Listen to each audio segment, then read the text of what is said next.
Now, we've made reference to discussions on stage, and we are going to kick things off with our fireside chat, our opening fireside chat. This is one that I'm very, very excited about because who better than to set the tone of our forum than one of Asia's most respected business leaders. I'm talking about Mr. Ho Kwon Ping, founder and executive chairman of Banyan Tree Group. He will be taking the stage here, and ladies and gentlemen, this is going to be a no-holds-barred conversation. So we encourage you to ask away, ask all the questions. We'll be touching on topics like hospitality, sustainability, and business leadership. And this will be facilitated by Dylan Sharma, VP of Community at SACEOS. It is a rare opportunity to have a Titan with us here in the room. So I encourage you to ask all the questions, and you can do so via Pigeonhole Live. We will try our best to get to as many questions as possible. Without further ado, please put your hands together to welcome Dylan and Mr. Ho to the stage.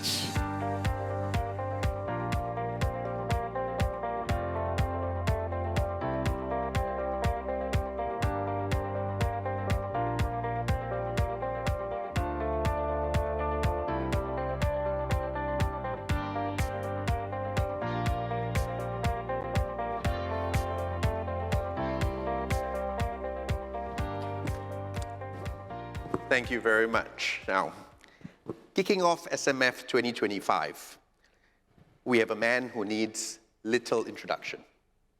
Mr. Ho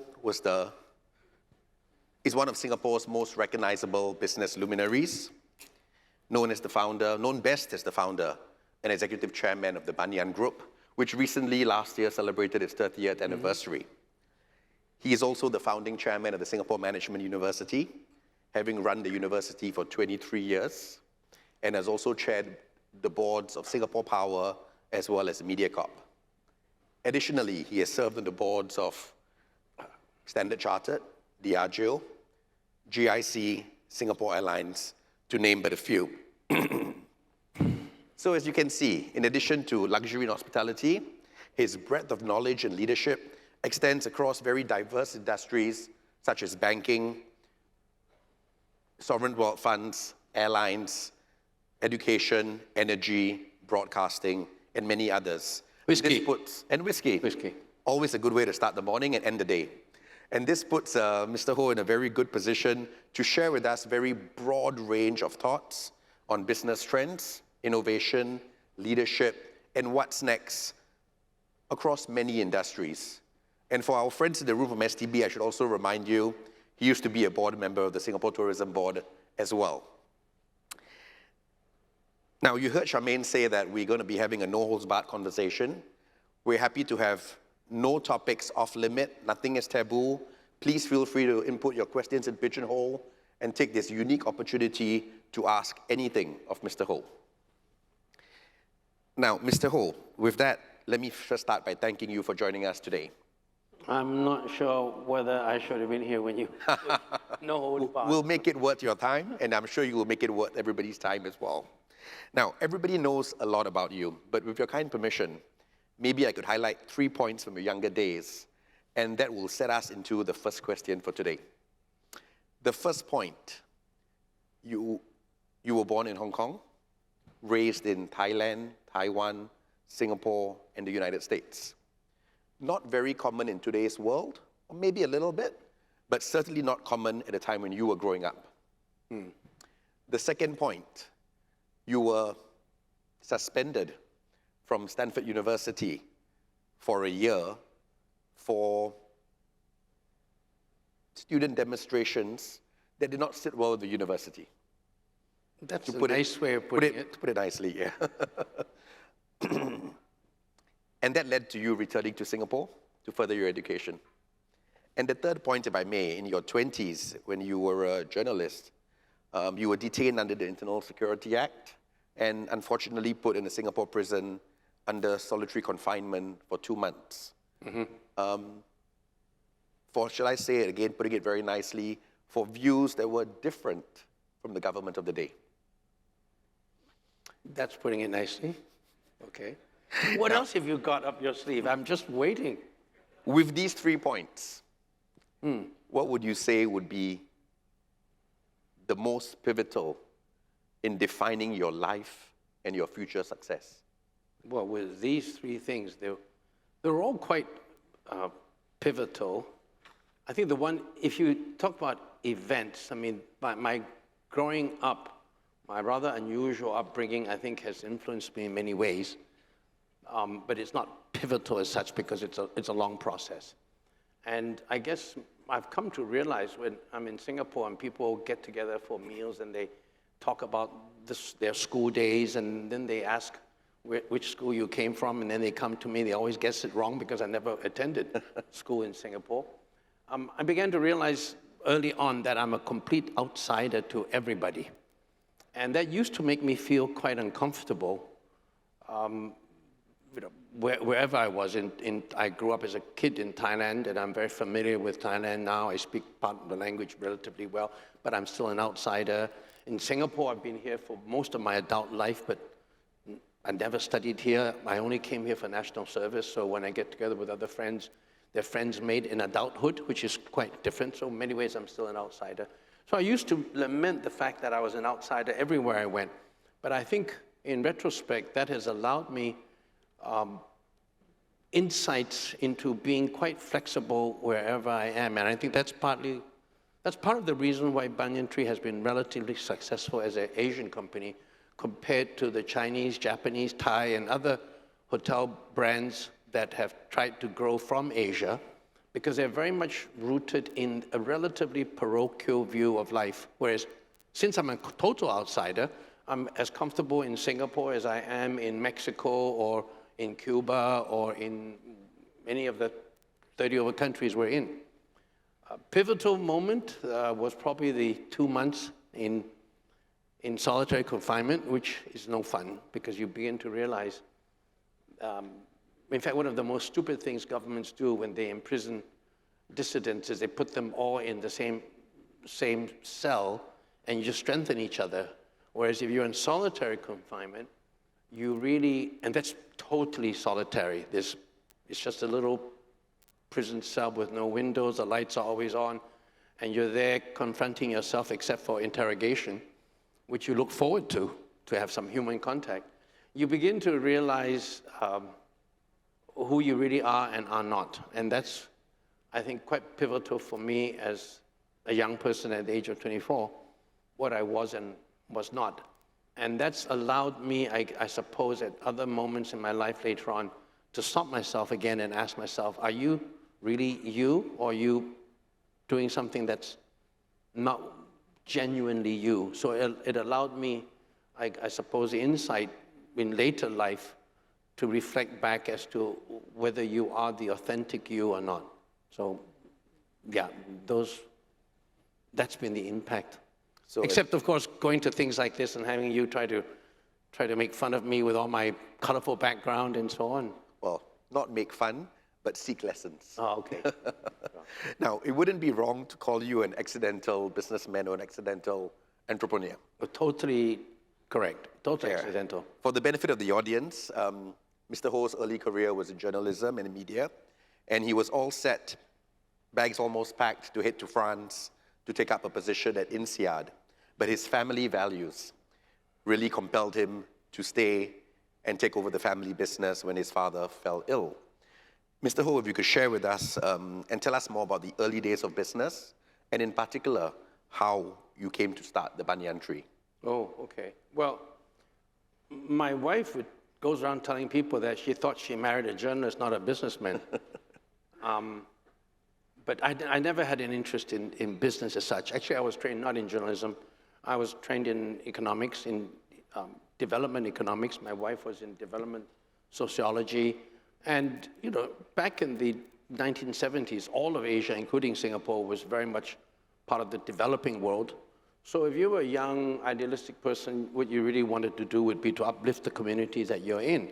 So that's how I got into development economics and so on. Then I accidentally became a journalist again, because actually that was also an interesting story, because when I was kicked out of Stanford, and then I did my NS, and I went to NUS, they didn't take a single year of my 3 years in Stanford as a credit, which now they do.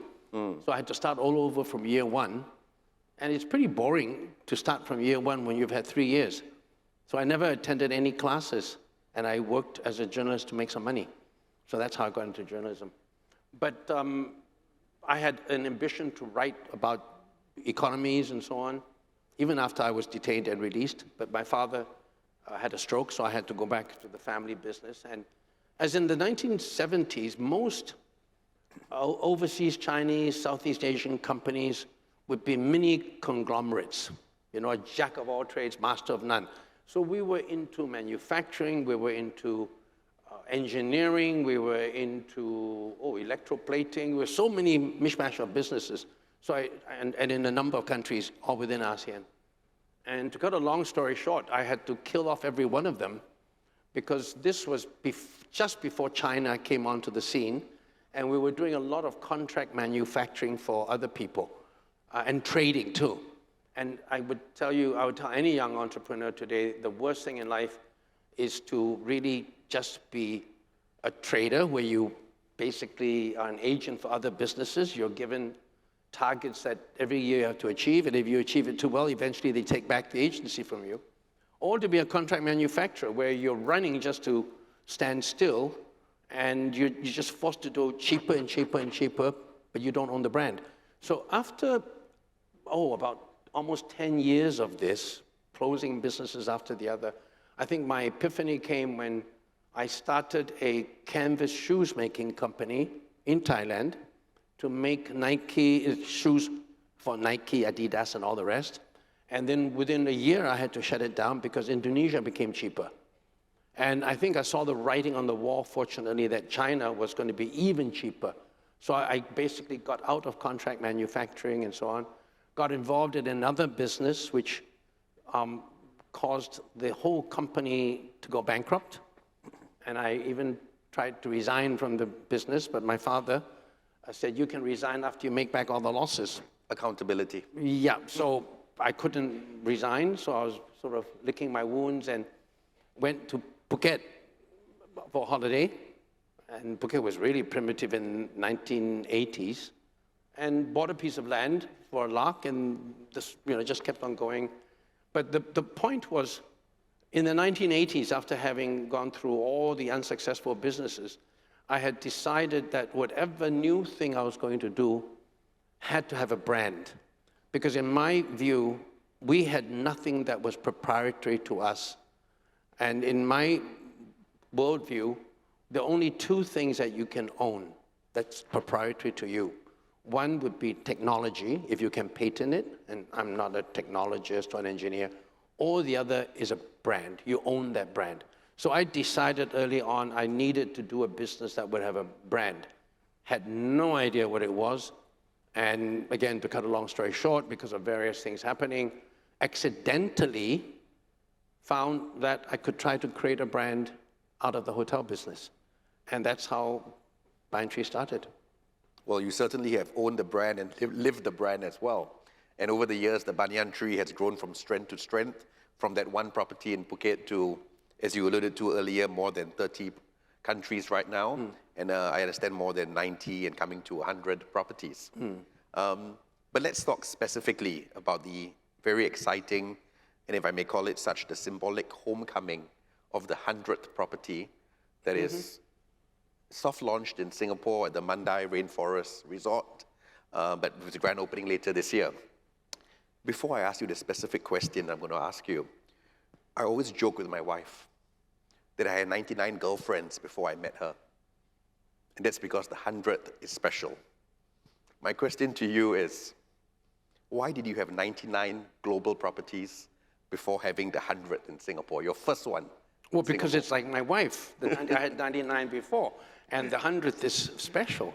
So you just gave me the answer already. Well, my wife would be very glad to know that the jokes I make with her resonate to the larger business community as well. I'll tell you her reply, which doesn't apply to you. Her reply is, as long as there's no 101. No. It ends at 100, but in your case, there should be 100 more for the Banyan Group. No, it will be only 100, then we start from 1 all over again. So you can tell your wife that too. So. It's like a renewal of vows. Now, let's talk a little bit about your business. Oh, you're going to let me off with that answer, is it? Well, I'm going to tell her that if you're going to start from one again, it's a renewal of vows. No, 30 years with later. the answer about why Bandai Well, took so long. let's get into that a little bit more. I was going to talk about the business, but let's take it because from what I see, it's a really special project, the Mandai Rainforest Reserve. Yeah, I know, but Yeah. unfortunately, you're not holding this event there. Not yet. Next year? Can you all help me and tell them next year at Mandai, please? Can you all help us and say a good price at Mandai, please? Absolutely, for sure. Can you help me and then tell Temasek, who's the owner of Bandai Resorts, to give you a good price, please? Win, win, win. Let's hear about the Mandai Rainforest Resort. What can we look forward to there? Oh, this is a marketing session. Can you Well, give me 10 minutes to put on some slides and other things too? you own and live the brand. You really want me to tell everybody what's special at Absolutely. Mandai Resort? Yeah. What do you like about it? It's like you said, the 100th is special. What are you proud of for the? Well, I would say we had many opportunities to do Banyan tree hotels in Singapore. But because this is where our sort of base, where we started and so on, although not where we started the first hotel, we've always wanted to reserve it for something quite special. And so we've had opportunities in the past to be, let's say, not on Orchard Road, but on Stevens Road. In Sentosa, there's a current hotel now that was offered to us as a banyan tree. And in those early years, we only had one or two brands. So they would be very suitable for some of our other brands, but not for our top brand, which we wanted to be iconic. So we sort of declined waiting for something to happen. And of course, Mandai is not in the middle of Orchard Road in terms of that sense of being iconic, but to the extent that Mandai Wildlife Reserves is really one of the top attractions in Singapore and is probably top of its breed in the whole world, we thought that identifying with Mandai Reserves would mean a lot, would actually make us stand above the crowd.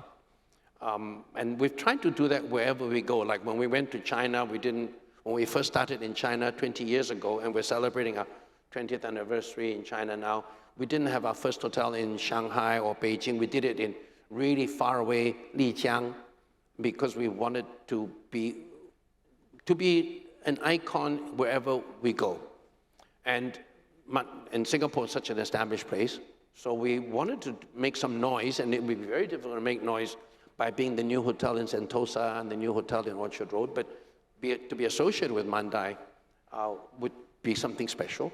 And of course, the whole of Mandai itself, the hotel allowed us so many opportunities. It's got the most stringent environmental standards. They're winning awards for all kinds of things. And of course, the experience that you can have staying at the resort, you're allowed to have special interactions with the Mandai reserves, which you wouldn't if you're just a day visitor. So, and special promotions to, if you're in the mice industry, I don't know, you want to interact, we can actually bring some lions out here and interact with you all if you come. Or snakes if you want. That will be thrilling. I'm sure half the room will be running for the doors, but the other half will be taking out their camera phones as people are now want to do. Yeah. But the thing about Mandai, to us as a lesson, to me especially in life, is that you must never be too impatient if you really want something. You have to be, the Chinese saying, I don't know, it's 拿得起放得下. You can pick it up, you can let it go. Which also means that we waited so long for a property here, and we're very happy we found it because we think it fits in very well with our values. We're very keen to be associated with it. And every time I had to turn down an opportunity to do a banyan tree in Singapore, my colleagues would be saying, oh, it's such a shame. But I've always held to the point that unless you really know it's right for you and it's right for the brand, let it go. There'll be other opportunities. So I think if you pitch for a MICE event and you don't get it, and because you pitched it in a way that It's true to your values and true to what you think you should do, but it's more expensive than other people, and you lose it, don't bother. It will come again. But stick to what the brand wants to be, rather than try to dilute the brand for an opportunity and just to be opportunistic. So don't be afraid to say no, and wait for the right opportunities. Now, on sustainability, if I could ask a question about that. You have embraced in your founding ethos at the Banyan Group sustainability at its very core. And I think the exact phrasing of it is embracing the environment, empowering people. This was done at a time before the SDGs, before sustainability was the buzzword that we constantly hear about nowadays, before it was a business imperative. If I may ask, what made sustainability a founding ethos of the Banyan Group? And not just a founding ethos, but from that day on, a perpetual ethos till today. Well, I wouldn't say, the current buzzword is sustainability, then they had corporate social responsibility, and then the other kinds of acronyms like DEI and so on, which is now out of fashion. I would actually rather not put a buzzword to it, but I'd rather, and I'll come back to also why I don't particularly like the buzzword and how it's being used in terms of sustainability today.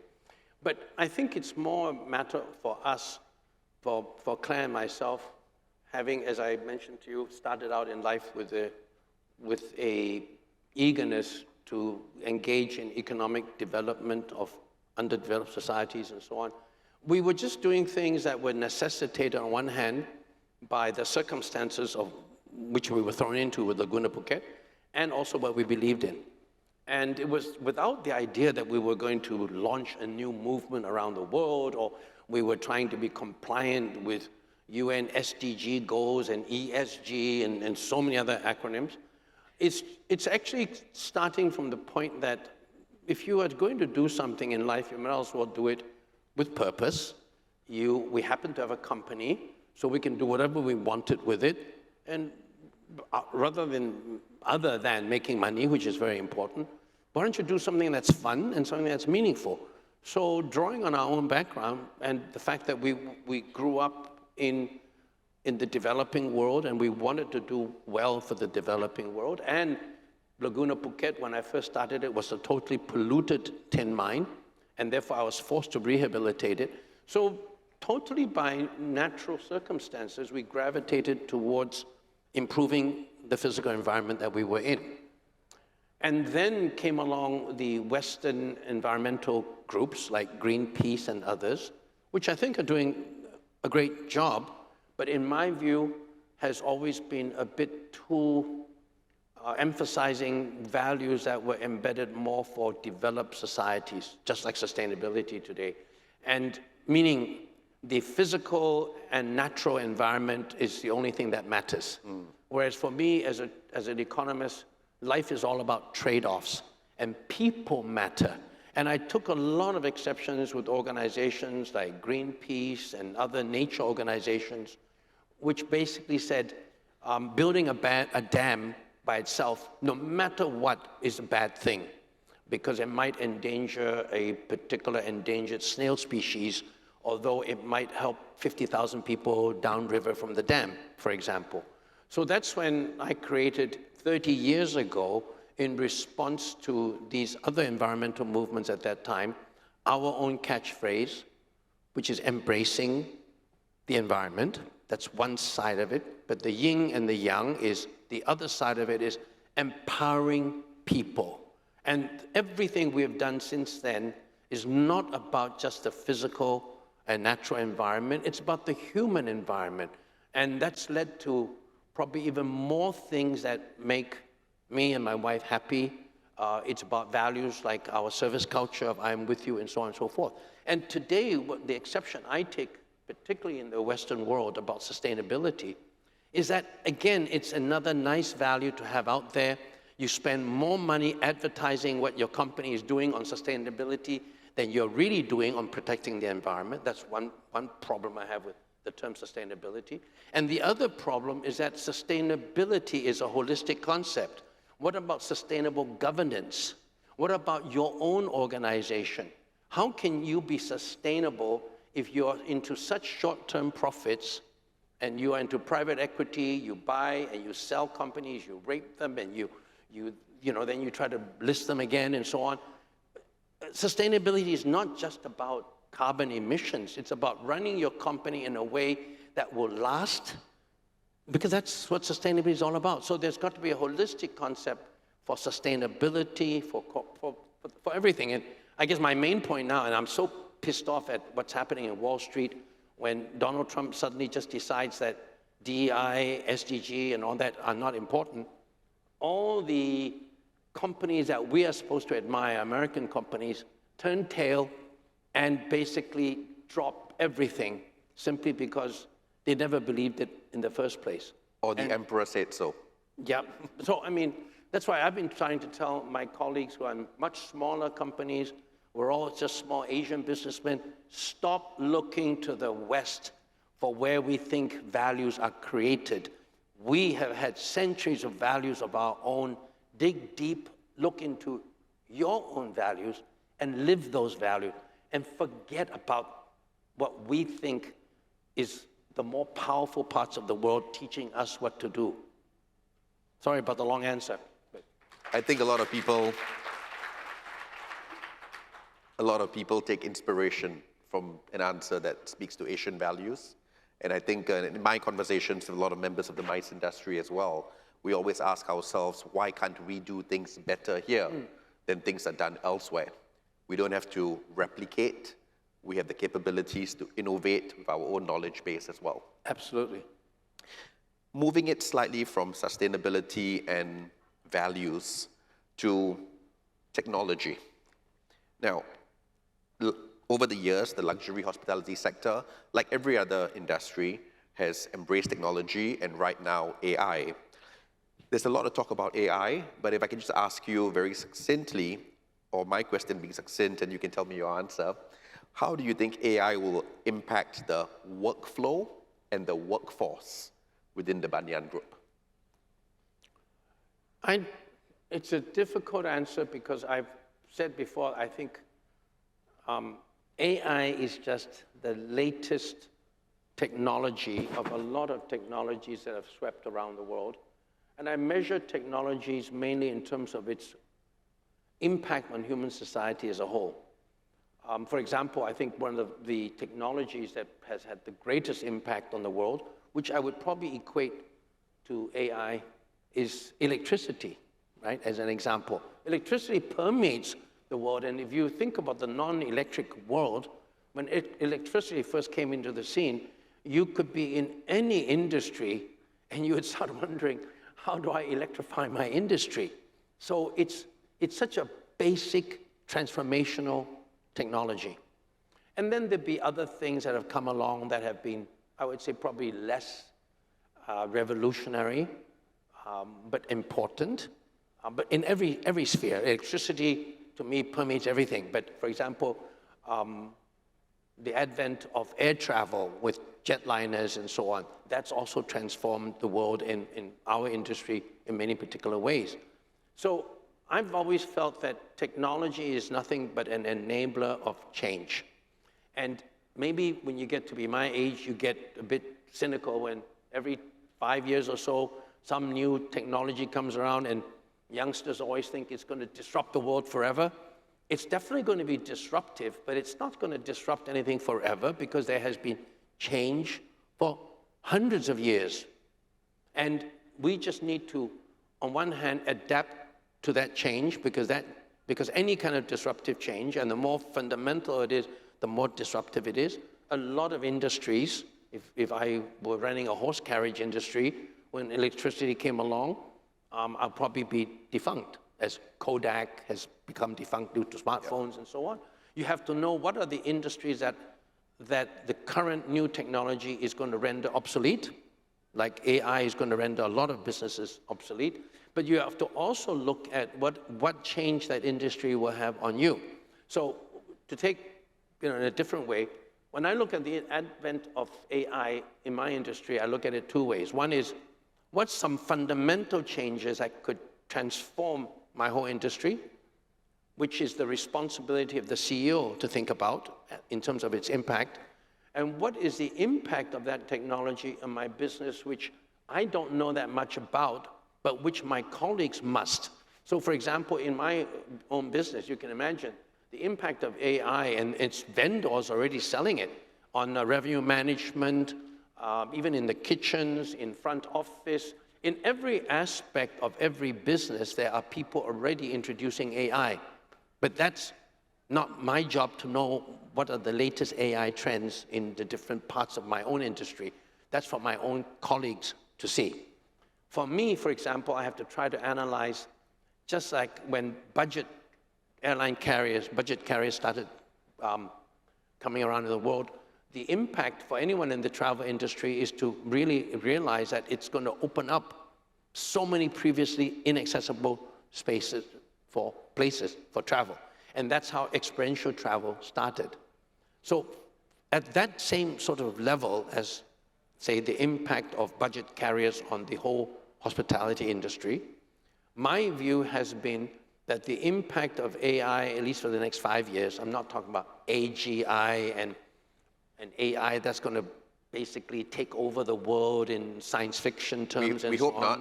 No, but I think, within the space of the next 3 to 5 years, simultaneous interpretation through Google Glasses and other means is going to become the norm. And Google Labs is already trying these things out. And I think the impact on travel is going to be humongous. The fact that right now, a lot of travel hasn't gone beyond certain levels because of the translation, the language problem. Just like in the old days, a lot of travel didn't happen amongst younger people, slightly not luxury level people, because air travel was just too expensive, and budget travel made things explode. I think when we find that language is going to be no longer a barrier at all between anyone, not just retail assistants in Japan talking to Indonesian tourists, but any traveler, any Singaporean going to anywhere in the world can directly converse with someone else with simultaneous translation and the advent of AI. That's going to have a huge explosive impact on travel. And the impact on mice, the impact on other things is going to be enormous. So the long answer, cut short, is I think the responsibility each of us have at looking at technology is the bigger impact that it will have on my whole industry, which is my responsibility as a CEO to understand and to create opportunities, and at the same time, my responsibility as a CEO to push my colleagues who are managers of specific departments to adopt that technology, but in specific ways which I might not know about. Well, not all of us can speak Thai like you do, but I look forward to the times when we can go and bargain at Chatuchak Market wearing Google goggles or whatever the technology of the time allows us to. I had some questions for you about leadership, but I think somebody else on Pigeonhole has put his question very, very well, and let me pull it out, which is, how has your approach to leadership evolved over the years? And what lessons have you learned about leading a global company? Well, there are two aspects about that. What lessons have I learned about leadership, and what do I think is most important attributes of leadership? If I take the last one first, I think I've learned that the people whom you think should be the most obvious leaders might not necessarily be the best leaders.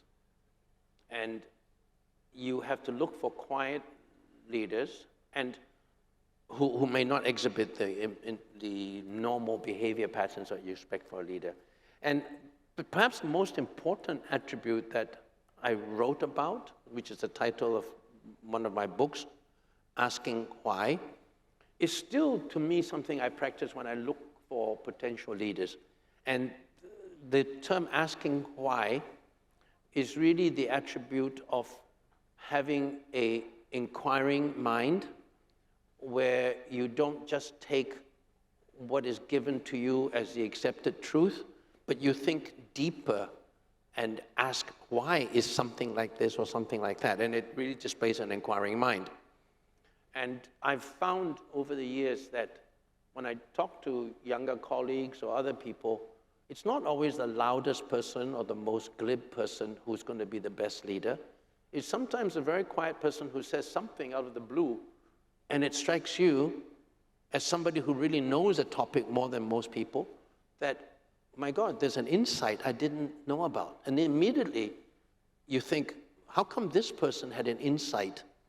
Because that person thinks maybe a bit differently. And I've always held that thinking in a new way, or in other words, thought leadership is at the very heart of all leadership. And I've wrote about that in terms of, people like Isaac Newton, Galileo were thought leaders in the field of science. People like Nelson Mandela, Mahatma Gandhi were leaders in the field of social activism and so on. So if you want to be a leader, you must be able to think originally. So I look for that when I talk to people. Obviously, if you're in the military or sometimes a hotel business, even, you need action leaders. But action leaders are actually more common than people who are a little bit more quiet but actually think very originally. So I look for that, and I try to then, if I find a person who then I think has original thinking, then you can develop that person in terms of other leadership attributes, how to speak more openly to people, how to lead, and so on. So to me, leadership is not always something you find from the obvious people. I think the job of a leader is to not get fooled by the leaders who seem to be the obvious leaders, but to look deeper and look for other people who have what I would say deeper leadership attributes. So for all the managers in the room, you've heard firsthand of when your boss asks you why, is an insight into leadership. Building on that question, if I may ask you another question about leadership. As an entrepreneur, you've obviously spent many years on the ground building up your business. At which stage do you go from leading from the front, bringing the troops behind you, to leading from the back, being a strategic advisor, a strategic counsel? I think that's a false dichotomy. In the same way that I remember somebody who had an image of what a CEO does asked me, "Oh no, KP, do you micromanage or do you macromanage?" And I said, I don't do either. I mean, I do both. And I think the attribute of a leader is to know when do you have to intervene and micromanage because it is absolutely mission critical, and when do you macromanage because you are looking at the bigger picture, and if you micromanage too much, you're getting into people's ways. So by the same token, my sense is, even now, at my age, and with many, many far more capable people than me, and we are close to 100 hotels in so many countries and so on, there are times when I have to lead from the front, and there are times I don't. At a moment of crisis, when COVID happened, I had to lead from the front. I had to get to all the town halls. I have to speak to all the people because you can't hide behind a crisis.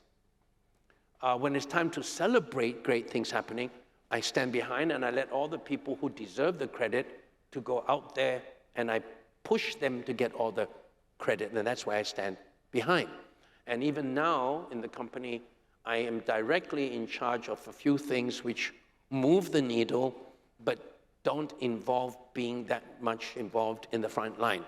So the answer to that, I think, is you never have one or the other. You either macro-manage and you never micromanage, or you only lead from the back or you lead from the front. I think at all times, you have to know when do you lead from the front. And my sense is, do not lead from the front when it's time to take credit. That's the worst time to lead from the front. Lead from the front when there's a crisis and people are not sure, people are scared, they're worried. That's when you have to step in and give them confidence, and then you step back again. So it's all about timing. And if I bridge timing to my next conversation point, succession planning. The Banyan Group is a proudly family-owned business. But what steps did you consider for succession planning? Handing over the reins to the next generation, keep it within the family, or get the best of what's out there? I think that really, the answer becomes quite simple when you ask yourself, what's the purpose of a family business? I've been passionate about the idea of a family business, not that so I can keep it within the family and it goes on for many generations just for its own sake. I think, as we all know, family businesses constitute over 90% of total number of businesses around the world. And for a long time, family businesses have been denigrated for being nepotistic, incompetent, and so on and so forth. But fortunately for us, sort of denigrated people, the nefarious behavior of CEOs in dispersed shareholding companies on Wall Street and elsewhere have also demonstrated that large, super large, dispersed shareholding companies without a major shareholder, whether it be a family or a state-owned or a sovereign wealth fund like Temasek and so on, but truly dispersed shareholding companies where management controls everything because there's no shareholder more than 1% and so on, those are no longer the paragons of virtue. The CEOs of many of these companies have done terrible things. So people are beginning to realize that companies that have got shareholders with a longer-term view, whether Temasek or my family, it is very important when you have management where there is churn in the management. It's very important to have major shareholders who really believe that they are the stewards of the company and the stewards for its values. And that's why Temasek has a stewardship leadership center and so on. And that's why a family business, to me, we are the stewards of the culture. We're the stewards for the thousands of other associates that we have. And that's why I keep it as a family company, not for any other reasons. So when you realize that that's my motivation, then it becomes automatic that it doesn't matter whether my children are the CEOs or they're just very active shareholders, because then they begin to understand that their job is not always just to go and manage the business, to try to take credit for what's happening, but that their job is to be a steward for all the other people who are working in this business, and that they're the stewards for the values that we believe in. So once you understand that, then it's really a matter of who's the best person for the job. It might be a professional person who's joining the community that we create, or it could be one of your own relatives. It's not important anymore, because the critical role of the family is to provide the values, the ballast, the long-term strategic view.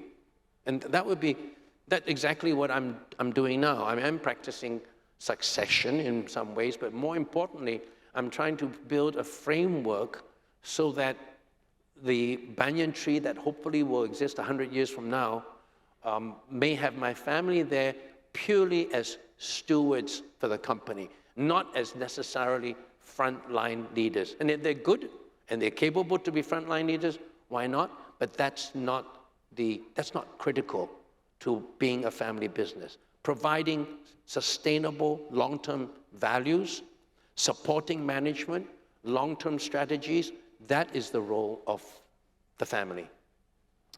I think you speak a lot about long-term, and I think your wife, Claire, said it's better to be a 500-year-old business than a Fortune 500 company. Right, and I said I would rather be both. Let's shift away a little bit from your business and talk about Singapore and the world at large. Uh-oh. You did speak a little bit about the world at large earlier when you referenced the quick drop of DEI and various things by big tech or Wall Street. But broadly speaking, are there any things that are happening in the world today that not necessarily keep you up at night, but certainly concern you? You know, one of the things that I find very curious about what's happening today is that normally and I can actually see we're probably in some global crisis now. Normally, in a sort of global crisis, I can foresee what's happening in 5 years or 3 years, 5 years, but the longer term you cannot see. That's normal for a crisis. What's happening today I find quite curious because I'm absolutely sure what's going to happen 50 years from now. 25 years, a little bit sure. For the next 3, 4 years, not sure at all. It's a reverse scenario. And I find that curious because what's happening now, I'm absolutely sure that 50 years from now, we are going to have a complete civilizational reset.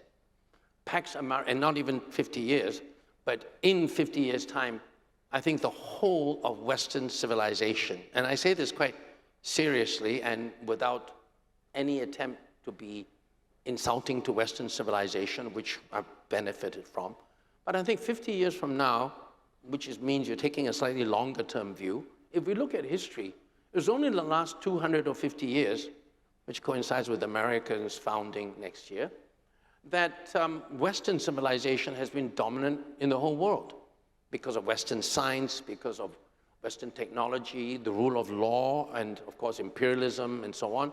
But it's not something that's been there forever. The idea of America and Pax Americana as being global hegemony, although a benign and a good one for until up to now, people take it as a God-given thing. It's only since World War II. So I'm absolutely sure that 50 years from now, we will go back to what the world was like in the movie Back to the Future, when you will have a very strong Eastern civilization dominated by, but not only comprising, China and East Asia. You will still have a European and hopefully a Renaissance in Islamic civilization. But the whole Western civilization that we in Singapore in particular in the past have looked up to and sort of worshipped, I think they're having a severe civilizational crisis in their own values, and I think it's going to go for decline, and I think this is just the beginning of it. That's my view. In the next 10 over years, I think it's less clear because you're still looking at things like Taiwan and Russia-US relations and how that is going to be reset. And of course, in the immediate future, in terms of what the impact of the tariff wars are going to be, I'm not that sure. But in the medium term, the other thing that I'm quite sure about is that America itself is going to go through the worst civil war, as it were, that it's had ever since the 1860s. Because what's happening in America today and in Europe are such fundamental domestic divisiveness, the likes of which they've never seen before. And I don't think it's going to be a matter of whether Donald Trump is going to be in the next election or not. So, I mean, I guess what I'm seeing quite curiously is a completely different crisis than the past. It's a crisis which I can't see how it's going to be played out in the immediate future. I mean, the tariff war might actually result in nothing because of taco. Trump's always, chickens out. He's chickening out over Japan. He's chickening out on the Japanese tariffs. He's chickening out everything, but he just beats his breast. So we don't know what's going to happen. But 100 years from now, I'm quite sure the civilization that my grandchildren and great-grandchildren live in will be one in which East Asian civilization, as a civilization, our values, our soft power, and many other things than just economic power, the civilizational power of Asia is definitely going to be resurgent, and that of the West is going to be not declining and coming under East Asian civilization, but at least as parallel, unlike in the past where Asian civilizations always looked only to the West. Well, I mean, we are in the 21st century, and we've often heard it being dubbed the Asian century. Today, we're at the quarter mark of it, and based on your assessments, as we get to the middle and three-quarter mark, the needle will certainly move, and we'll see a post-Pax Americana world. We'll hear a lot more about this with our next panel after this about geopolitics, and they will tell us, and we'll ask the tough questions of them about where will the tariffs lead us to. As we wrap up this conversation, if I can ask you a little bit about Singapore. We can't have a Singapore MICE forum and a conversation about state of play and what's next without talking about our homeland. Are you fundamentally optimistic about Singapore's continued growth, economic miracle, visionary leadership and successes as we work towards SG 100? And essentially, what is your take on the future of Singapore? Cool. I alluded to this in something I did. What do younger people call it? A podcast, is it? The podcast, yes. I only started doing podcasts because of my grandchildren. But I've done one where I was asked a question about the same thing about Singapore. And I think my reply is that basically, I don't think the dangers are a dramatic one, but it's a slow, kind of like the analogy of the frog that sort of gets boiled in the hot water, not knowing that it's going to happen. Meaning, I don't subscribe to the view that the sovereignty of Singapore will ever be challenged, although in theory it's possible.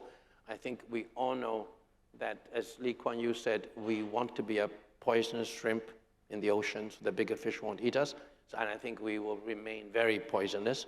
So I don't doubt that we will survive as a sovereign country. All of us who've done national service, who know our capabilities in terms of defense, would know that we would be a very foolish country to ever try to take over Singapore.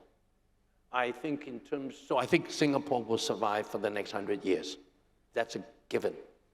If you look at the wealth of Singapore today compared to our relatively small size, to the reserves that we have, and so on, I think Singapore will continue to be prosperous. But I have said that other than that, I'm not so sure what is guaranteed. And the danger I see in Singapore is that we could be a secondary global city, not in the first rank, but in the secondary ranks. Just like in America, you've got Minneapolis, Cincinnati, and many other cities in America that are very decent secondary cities, but they're not the New Yorks, Los Angeles of the world, of America. And by the same token, we could become a secondary city, quite prosperous, quite complacent, but I've used the word quite mediocre.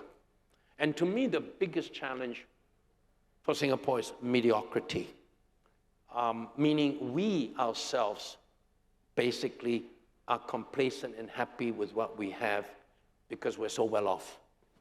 And we are well off by any standard of measure. And are we still hungry then? And hungry for what? My generation, I grew up in Singapore, was like completely different than now, because Singapore was a developing country, and as Lee Kuan Yew put it, from third world to first world in one generation. That was what my generation aspired for. And it's such a tangible goal. You really wake up every day and that's what you go towards. And I can't blame young people today, but what can they hope for in Singapore that's more than material wealth, a better HDB, maybe lower COE prices, more ability to travel? What is going to be the vision of Singapore that is beyond material and economic growth that can inspire young people to not just sleepwalk through life, wake up in the morning, go to work, with weekend comes, I go shopping to a mall, I go to a shopping mall, I go to a nice restaurant, I do this and that, and I travel and buy things and so on. What is there to inspire younger people? And that, I don't know the answer to that, but I think if we lose that ability to dream and to be inspired by a vision of what we want to be, then we will go into mediocrity. So my hope for Singapore is that younger people will find things that inspire them so that we don't gradually decline and become a wealthy, second-rank, mediocre city-state. Well, we've got business leaders in this room who certainly should aspire for more than that, and we've got the Singapore Tourism Board in this room who should certainly make sure that Singapore remains a first-tier global city, not a second-tier global city. On that same point, And this is taking a question from Pigeonhole, talking about the young and being inspired to want to do better and to raise the bar. The question is, what advice would you give to a young professional in the MICE or tourism industry, particularly in the context of Singapore's evolving economy and global dynamics? Singapore's what economy? Evolving. Yeah. And Singapore's evolving economy and the global power dynamics. What advice to give to a person already in MICE? A young person in MICE or tourism.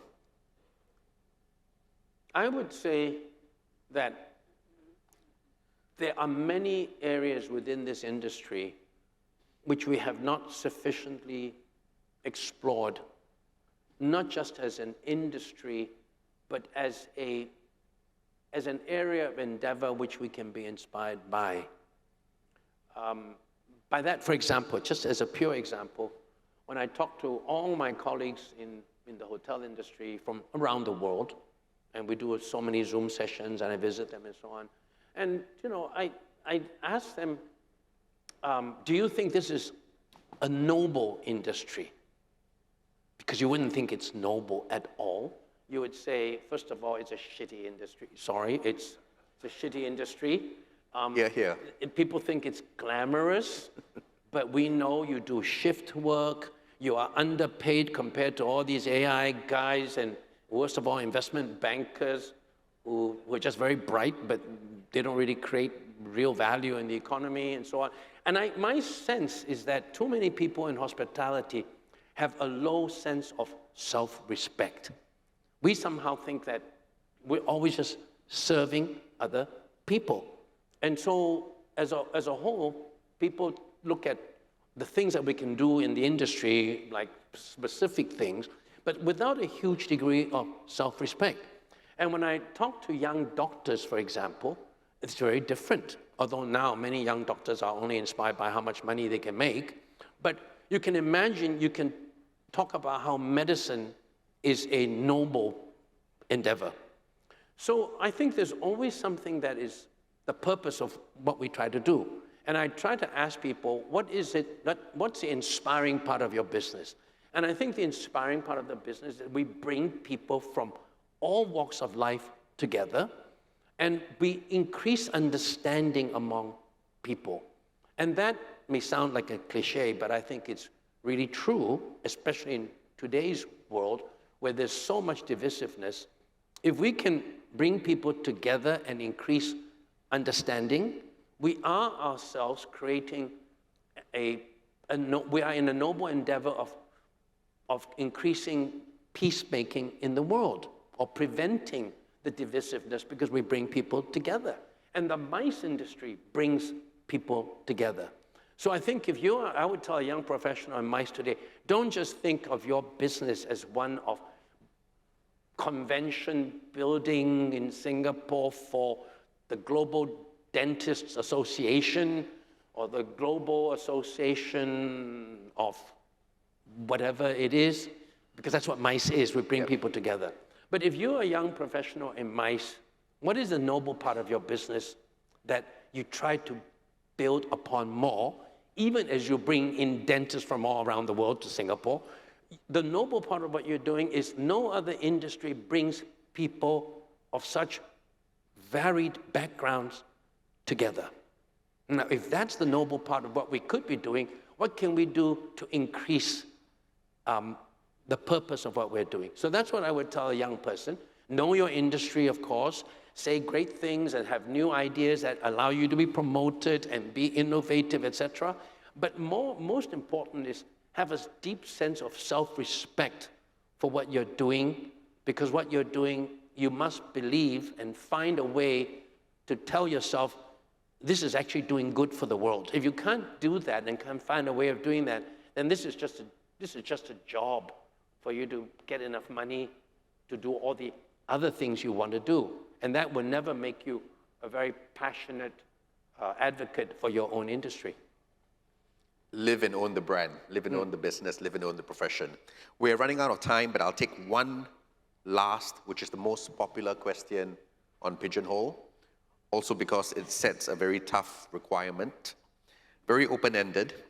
What is the most valuable advice you would give somebody in 10 words or less?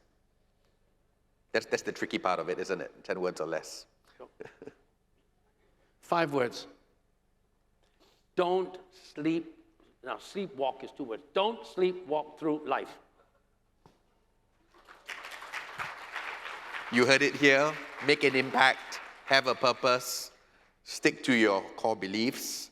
And Mr. Ho, all that's left for me to do is to thank you for your wit, your wisdom, and your worldliness. Thank you very much. Thank you. Thank you. Thank you so Thank you. much. Ladies and gentlemen, thank you, Dylan and Mr. Ho, for your time. I'd like to invite you to please remain on stage for a photo together. What a fantastic way to kick off SMF 2025. Some valuable leadership lessons that we gained today. Candid views on the hospitality industry, its future. Oh, what a fabulous morning. And also, Mr. Ho will be with us in the room till 11 a.m. signing copies of his book. As you make your way out, it will be on your left. One more time, a round of applause for Dylan and Mr. Ho, ladies and gentlemen.